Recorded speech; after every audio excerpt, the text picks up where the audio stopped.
लेखिका अरुणा सबाने यांनी खरात प्रकरणामध्ये मुख्यमंत्री देवेंद्र फडणवीस यांना एक पत्र लिहिलंय। खरात सोबत व्हिडिओमध्ये दिसणाऱ्या महिलांवर कारवाई करण्याची मागणी त्यांनी केलेली आहे। दरम्यान त्यांच्या मागणीनंतर सामाजिक कार्यकर्त्या तृप्ती देसाई यांनी त्यांच्यावर टीका केली आहे।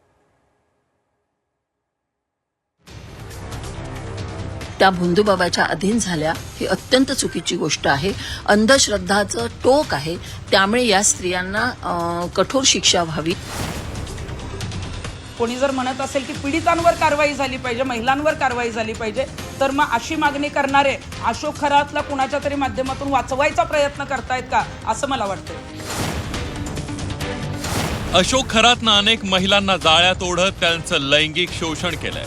त्यामुळे अशोक खरात जेलची हवा खातोय। मात्र या प्रकरणात लेखिका अरुणा सबाने यांनी मुख्यमंत्र्यांकडे केलेल्या मागणीची चांगली चर्चा सुरू झाली आहे। खरात सोबत व्हिडिओ दिसणाऱ्या महिलांवर कारवाई करण्याची मागणी अरुणा सबाने यांनी केली आहे। या संदर्भातलं पत्र सबाने यांनी मुख्यमंत्री देवेंद्र फडणवीस यांना लिहिलंय। तर हा खरातला वाचवण्याचा प्रयत्न आहे का, असा सवाल करत तृप्ती देसाई यांनी सबाने यांच्यावर पलटवार केलाय। सुशिक्षित सुविद्य स्त्रिया या भोंदूबाबाच्या अधीन झाल्या आणि त्यांनी स्वतःवर अत्याचार करून घेतले। या स्त्रियांनी हा केलेला पूर्ण मूर्खपणा आहे आणि त्या भोंदूबाबाच्या अधीन झाल्या ही अत्यंत चुकीची गोष्ट आहे। अंधश्रद्धाचं टोक आहे। त्यामुळे या स्त्रियांना कठोर शिक्षा व्हावी, जेणेकरून नंतरच्या बाया तरी किमान या पद्धतीला बळी पडणार नाही, कुठल्याच भोंदूबाबांच्या स्वाधीन होणार नाहीत। म्हणून माझी माननीय मुख्यमंत्री महोदयांकडे ही मागणी आहे की अशा स्त्रियांना कठोरात कठोर शिक्षा व्हायला पाहिजे। यातल्या पीडित महिला ज्या आहेत त्यांच्यावरही कारवाई व्हावी, असं जर कुठल्या लेखिकेने मागणी केली असेल तर मला त्या लेखिकेला सांगायचं आहे की प्रत्येक लेख हा अशोक खरातच्या विरोधात लिहिला जातोय। जेव्हा हे प्रकरण समोर आलं तेव्हा घाबरणाऱ्या सगळ्या ज्या काही पीडित आहेत त्या समोर आलेल्या आहेत। SITच्या समोर येऊन त्यांनी गुन्हे दाखल केलेले आहेत आणि म्हणूनच याच्यामध्ये अशोक खरातवर कारवाई झाली पाहिजे। परंतु कोणी जर म्हणत असेल की पीडितांवर कारवाई झाली पाहिजे, महिलांवर कारवाई झाली पाहिजे, तर मग अशी मागणी करणारे अशोक खरातला कुणाच्या तरी माध्यमातून वाचवायचा प्रयत्न करतायत का, असं मला वाटतंय। व्हिडिओचा दाखला देत लेखिका अरुणा सबाने यांनी मोठं विधान केलंय। व्हिडिओत महिलांवर जबरदस्ती झाली नसल्याचं त्यांनी म्हटलंय। तर महिलांना खरातकडे कोण घेऊन गेलं होतं, खरातकडे जाणाऱ्या राजकीय नेत्यांचं काय करायचं, असा सवाल किशोरी पेडणेकर यांनी अरुणा सबाने यांना केलाय।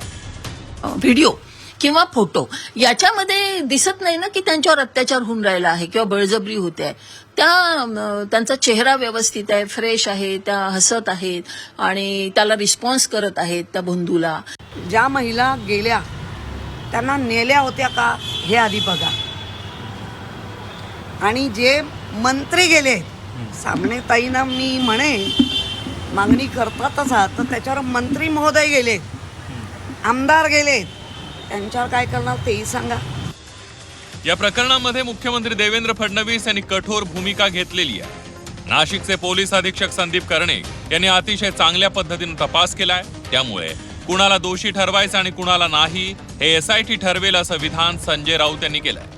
कोणाला दोषी ठरवायचं आणि कोणाला नाही हे SIT ठरवेल, नाशिकचे पोलीस ठरवतील आणि गृह खातं ठरवेल।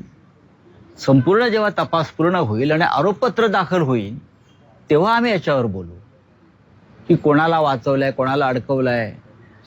आता तपास सुरू असताना बोलणं योग्य। या क्षणी मी इतकं सांगेन की राज्याच्या गृहमंत्र्यांनी या संदर्भामध्ये कठोर पावलं उचलली।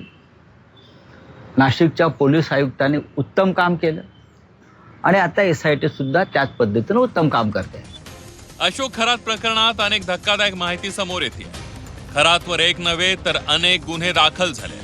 मात्र आता दुसरीकडे लेखिका अरुणा सबाने यांनी मुख्यमंत्र्यांना लिहिलेल्या पत्रानंतर वाद निर्माण झालाय। सबानेंचं विधान चुकीचं असल्याचं तृप्ती देसाईंनी म्हटलंय। तर राजकीय नेत्यांनी देखील या पत्रानंतर काही सवाल उपस्थित केले। ब्युरो रिपोर्ट, झी 24 तास।